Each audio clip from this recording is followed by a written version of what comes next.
हमारा टॉपिक है वर्ग समीकरण। वर्ग समीकरण में हम एक प्रश्न ले रहे हैं, x की घात 2 ऋण 8x धन 7 बराबर 0 के मूलों का योगफल और गुणनफल ज्ञात करना है। दो चीज हमसे पूछ रहा है कि वर्ग समीकरण के मूलों का योगफल क्या होगा और उसका गुणनफल क्या होगा। तो यहाँ पे हम क्या करेंगे, सबसे पहले जो हमारा प्रश्न दिया है उसको देखते हैं। दिया है x की घात 2 ऋण 8x धन 7 बराबर 0 को मानक वर्ग समीकरण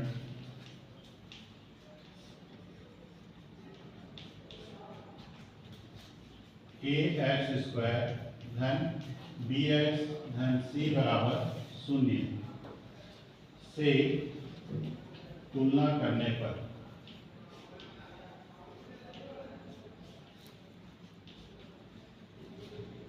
ये हमारा मानक वर्ग समीकरण है। इससे हम दिए गए प्रश्न को तुलना कर रहे हैं। तो यहाँ पे देखिए, a जो है x की घात 2 का गुणांक है। इसका मतलब प्रश्न में भी जो हमारा x की घात 2 है उसका जो भी गुणांक होगा वो a का मान होगा। इस तरह से यहाँ पे देखिए, यहाँ कोई संख्या नहीं लिखा हुआ, इसका मतलब इसमें 1 का गुणा है, ये उसका गुणांक है। तो a का मान हो जाएगा हमारा a। उसी तरह से x का गुणांक यहाँ पे हमारा b है, और यहाँ पे देखिए x का गुणांक कितना है, ऋण 8 है, इसलिए b बराबर क्या हो जाएगा, ऋण 8। और c कांस्टेंट टर्म है, नेतांक है, तो यहाँ पर भी c का मान जो होगा वो क्या हो जाएगा, 7 हो जाएगा। इस तरह से हमारा a b c तीनों का मान निकल चुका है। अब हम मूलों का योगफल का सूत्र में मान डालते हैं। मूलों का योगफल बराबर ऋण b बटे a, ये हमारा सूत्र होता है। इस सूत्र में हम इसका मान डालते हैं। तो ऋण चिन्ह सूत्र का हो गया, b का मान हमारा यहाँ पे निकला है ऋण 8, तो यहाँ पे हम ऋण 8 डाल देते हैं। a का मान 1 है, इसको अगर हल करें तो ऋण और ऋण का गुणा होगा तो धन हो जाएगा, और 8 बटे 1 आएगा तो उसको हम 8 लिखेंगे।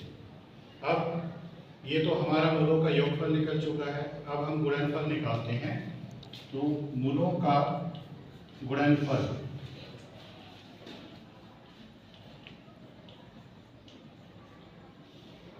बराबर c बटे a, ये सूत्र होता है।